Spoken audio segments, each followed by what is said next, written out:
नमस्कार, Madhya Pradesh daily current updates में आपका स्वागत है। आज हम बात करेंगे मध्य प्रदेश में लागू होने वाला है यूसीसी यूनिफॉर्म सिविल कोड समान नागरिक संहिता, जिसकी जानकारी मध्य प्रदेश के मुख्यमंत्री मोहन यादव जी ने दी है कि इस बार विधानसभा के मानसून सत्र में, जिसकी शुरुआत 20 जुलाई 2026 से लेकर 24 जुलाई 2026 के मध्य होगी, इस मानसून सत्र में यूसीसी को लेकर मध्य प्रदेश सरकार जो है विधेयक लेकर आने वाली है। आइए खबर को पूर्ण विस्तार से समझते हैं। क्या है यूसीसी और यूसीसी के आने से पहले और आने के बाद क्या स्थिति में परिवर्तन आएगा, भारत के कितने राज्य हैं जो यूसीसी को लागू कर चुके हैं और विश्व में सबसे पहले यूसीसी को कहां लागू किया था, ये सारी जानकारी आपको इस वीडियो के माध्यम से मिलेगी। तो अंत तक जरूर बने रहिएगा और हमारे अंत में पूछे गए प्रश्नों को कमेंट करके आंसर जरूर दीजिएगा। बात करते हैं समान नागरिक संहिता की। मानसून सत्र जो 2026 में वो 20 जुलाई से लेकर 24 जुलाई के मध्य होने वाला है। समान नागरिक संहिता यूसीसी को मध्य प्रदेश लागू करने के लिए विधेयक मानसून सत्र में पेश करेगा। अब ये अचानक की गई प्रक्रिया नहीं है। इसके पहले मध्य प्रदेश सरकार ने समिति का गठन किया। समिति का गठन जो है राज्य सरकार ने अप्रैल में ही सुप्रीम कोर्ट की रिटायर्ड न्यायाधीश जो हैं जस्टिस रंजना प्रकाश देसाई की अध्यक्षता में 6 सदस्यीय उच्च स्तरीय समिति का निर्माण किया था।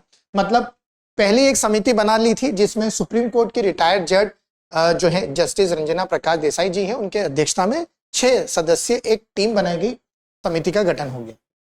इसके बाद ये तो जस्टिस की राय हो गई। उसके बाद जनता के सुझाव के लिए सरकार ने यूसीसी पोर्टल बनाया और यूसीसी पोर्टल के माध्यम से उन्होंने मध्य प्रदेश की जनता से राय जानी।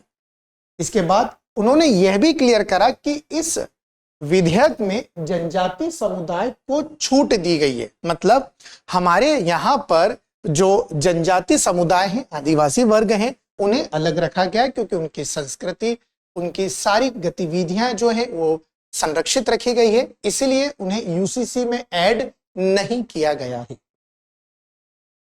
आइए बात करते हैं कि क्या होता है यूसीसी। ये सभी के लिए जानना बहुत जरूरी कि यूसीसी होता क्या है और इसके बाद की स्थिति क्या बनेगी। तो यूसीसी को हम साधारण शब्दों में समझते हैं कि भारत में रहने वाले हर नागरिक के लिए धर्म, जाति, लिंग की परवाह किए बिना विवाह, तलाक, बच्चा गोद लेना और संपत्ति के बंटवारे जैसे मामलों में एक समान कानून लागू करना।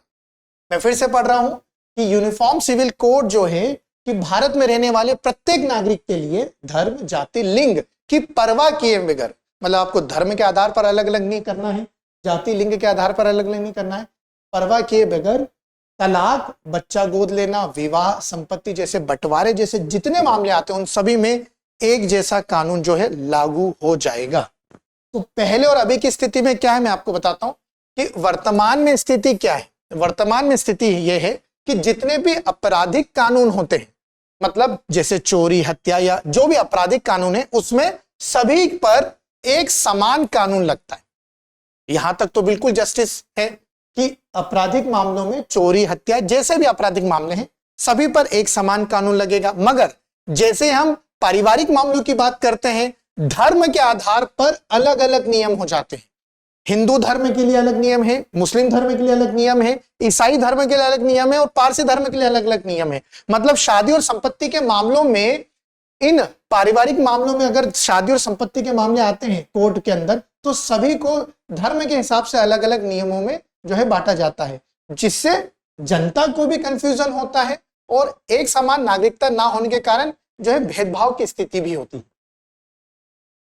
अब होगा क्या, यूसीसी के बाद क्या बड़े बदलाव आपको देखने को मिलेंगे। पहला, सभी के लिए एक नियम हो जाएगा। मतलब सभी के लिए एक नियम, शादी, तलाक, बच्चा गोद लेना, संपत्ति, इन सभी में एक नियम होने से आसानी हो जाएगी। दूसरा, महिलाओं को संपत्ति एवं तलाक के मामले में पुरुषों के बराबर अधिकार प्राप्त होंगे। यह सबसे बड़ा परिवर्तन देखने को मिलेगा कि महिलाओं को संपत्ति और तलाक के मामले में पुरुषों के बराबर जो है अधिकार प्राप्त हो जाएंगे। कानूनी सरलीकरण हो जाएगा। अलग अलग नियम होने से कंफ्यूजन होता है, एक जैसे नियम हो जाएंगे तो कानूनी सरलीकरण हो जाएगा। अब एग्जाम की तैयारी को और बेहतर करने के लिए हमारे चैनल को लाइक, शेयर और सब्सक्राइब करना ना भूलें।